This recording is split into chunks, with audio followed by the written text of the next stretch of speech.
Welcome to Chillin' 101. We hope this video helps. In this video, I will explain how to play custom maps on Half-Life 2. First, you will need to find and download the map files. These are typically created by the community and shared online. Make sure to choose maps from reputable websites to ensure they are safe and functional. Once downloaded, we will prepare your game environment to accept these exciting new additions. This process is straightforward and will open up a world of new experiences. Now that you know where to look, let's get those map files onto your computer. Custom maps usually come packaged in compressed archives like a, zip, or RAR file. You will need a program to extract these. Once extracted, look for the main map file, which will have a BSB extension.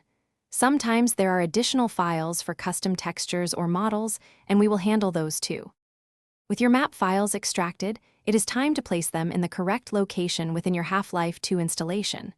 Open your Steam library, right-click Half-Life 2, and browse local files. Inside the HL 2 folder, you will find a map subfolder. Drag and drop your BSB map file directly into this maps folder. If there are other custom assets, place them in their respective folders, like materials or models. You are almost ready to explore your new custom map. Start Half-Life 2 as you normally would. Once the game loads, open the developer console by pressing the tilde key, usually located below the escape key.